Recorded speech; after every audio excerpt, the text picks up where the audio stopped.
ma allurar rigakafin cutar corona ita ce hanya sahihiya ta hana yaduwar kwayar cutar gare ka da iyalanka. Wannan sako ne daga hukumar bunƙasa ayyukan kula da lafiya matakin farko ta ƙasa wato NPHCDA da abokan haɗin gwiwar su.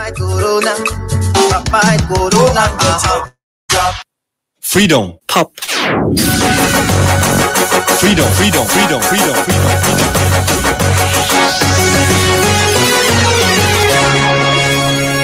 This is Freedom Global News.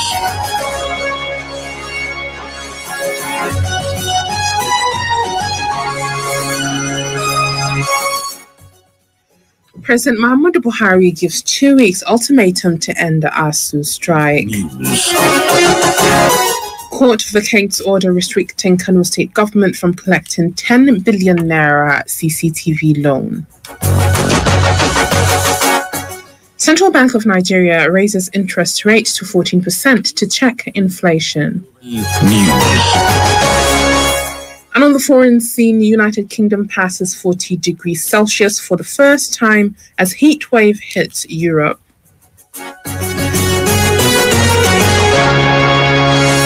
This is Freedom Global News.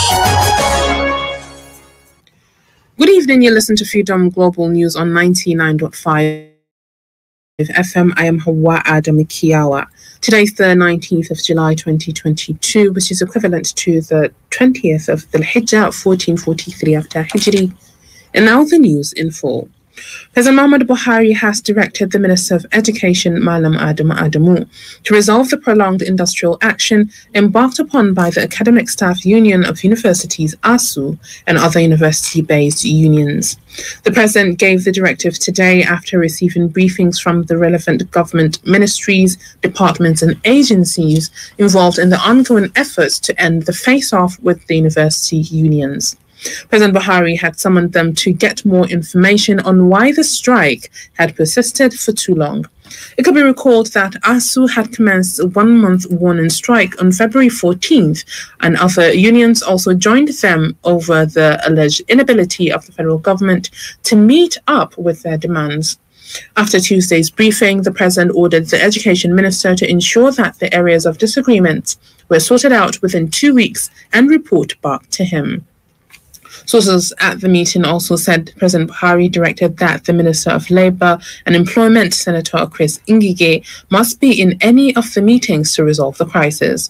It also added that the Secretary to the Government of the Federation, Boss Mustafa, should be part of the team to interface with the striking unions.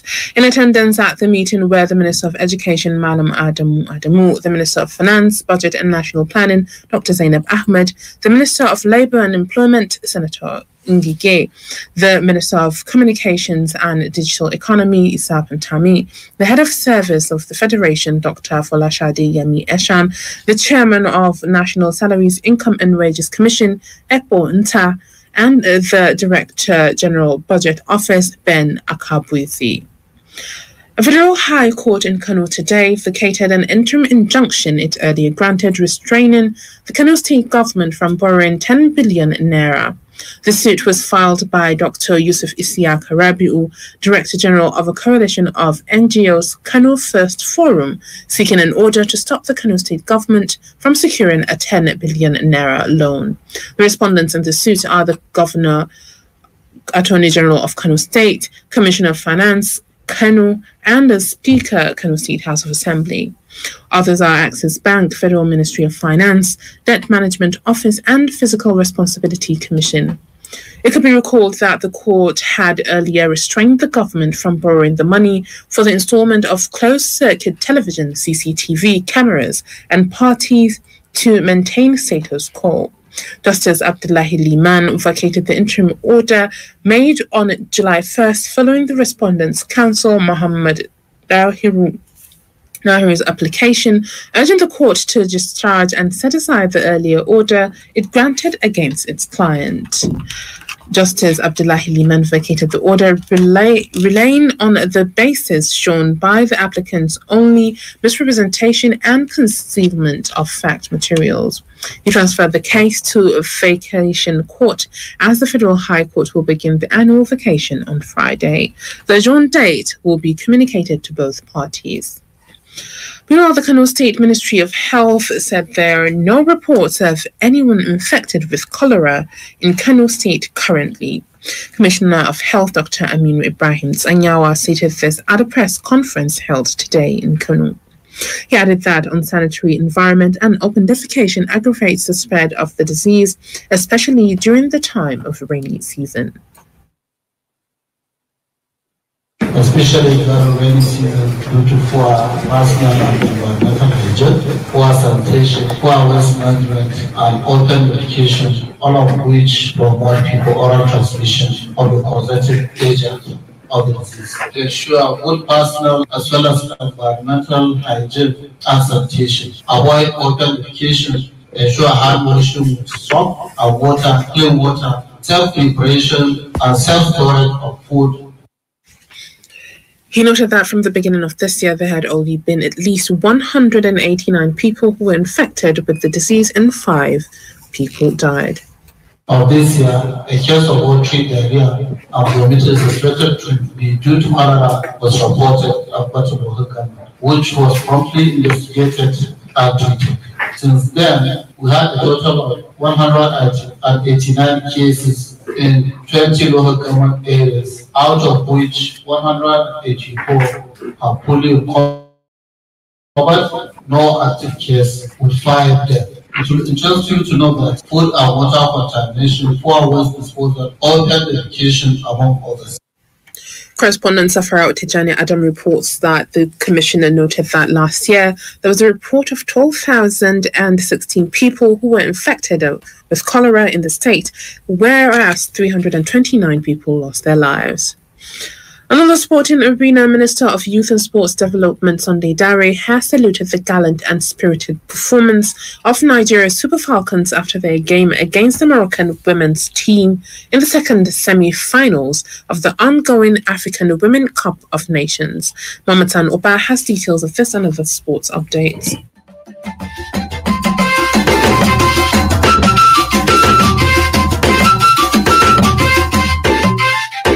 The 9-time champion Super Falcons of Nigeria bowed out gallantly with pride, losing 4-5 on penalties to host Morocco after playing majority of the game with 9 players as midfielder Halimata Ayinde and the striker Rashidat Ajubade were given matching orders in their second half for dangerous play. The Minister of Youth and Sport Development Sunday Dare, in a statement from his media office today, praised the team resilience, character and game management. Similarly, Super Falcons will square up the She Polo of Zambia on Friday in the 3rd place match of the tournament. Nigeria and Zambia will compete for bronze after missing out on the final when losing their respective semi-final matches last night. The Atlas Lionesses of Morocco and the Banyana of South Africa will also slug it out at the final of this year's edition of the tournament. This will be Morocco's first ever appearance in the final of the competition. In another update, Robert Lewandowski has joined his new Barcelona teammate in Miami after completing his €50 million contract from Bayern Munich. Barcelona agreed to sign the Polish striker, who is understood to have signed a 3-year contract with the club with an option for further 12 months over the weekend. Meanwhile, Manchester United captain Harry Maguire was booed by some fans as they beat Crystal Palace 3-1 in a pre-season friendly in Melbourne. Maguire has been confirmed as keeper for this season by new manager Erik ten Hag, who plans to partner the England international in central defense with the €57 million new signing Lisandro Martinez. And on tennis, Russian tennis player Daria Kasatkina has criticized and called for an end to the war in Ukraine. Russian and Belarusian players were banned from this year's Wimbledon because of the invasion of Ukraine. Players from both countries have been allowed to compete on the tennis tour, but not under their national flags. Russians are banned from using the word to describe the invasion, with Russian President Vladimir Putin instead coining the first special military operation. Muhammad Sani Uba, Freedom Radio. The Global News is coming to you from Freedom Radio 99.5 FM. You can send your comments, opinions, and watch us live on Freedom Radio Nigeria on Facebook.com. You can get the link to the page on our website, freedomradionig.com.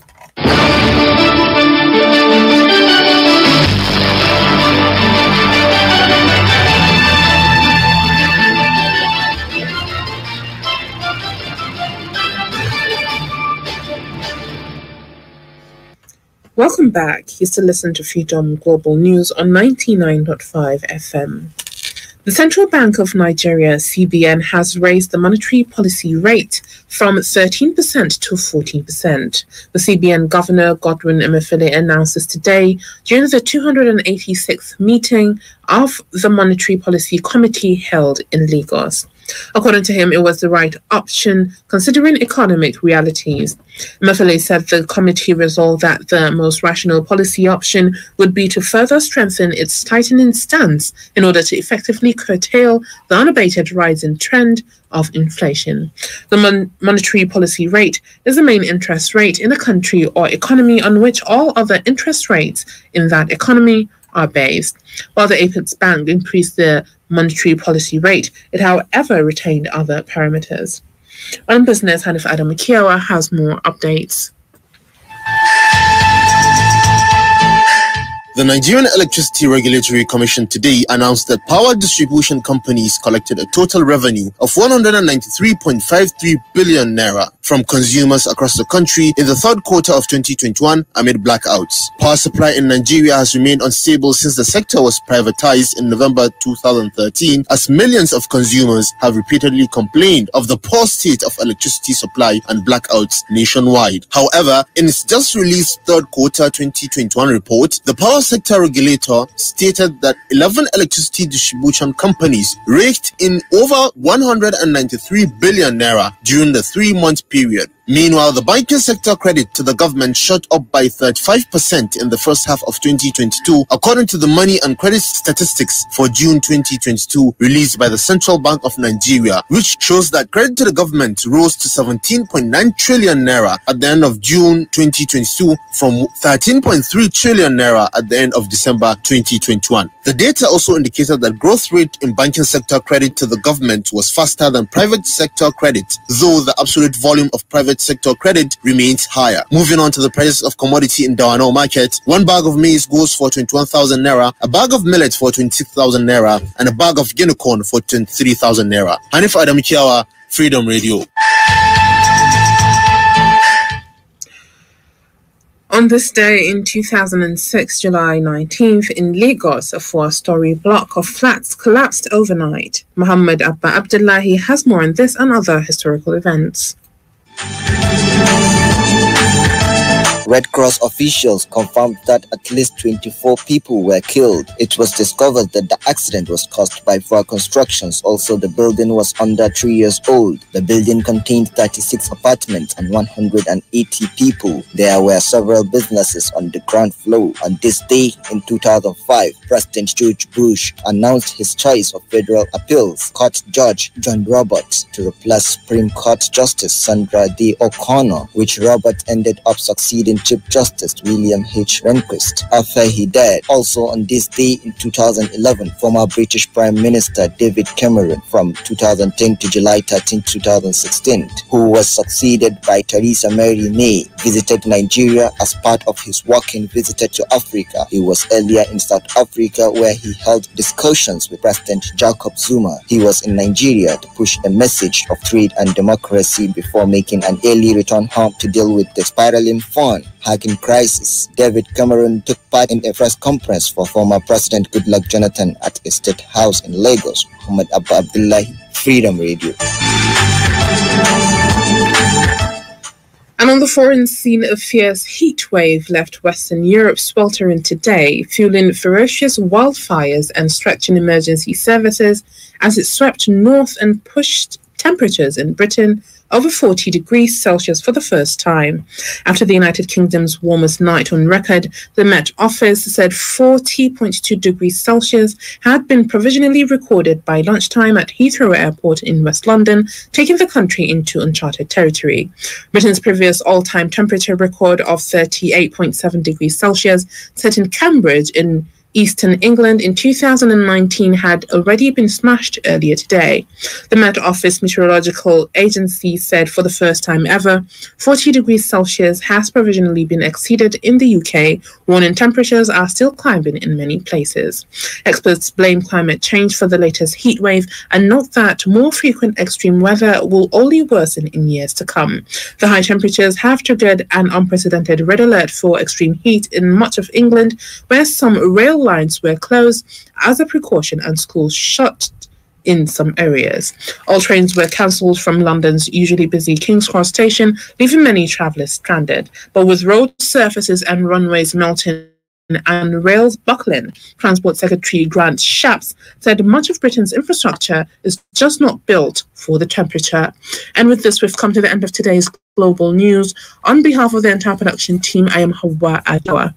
Have a wonderful evening.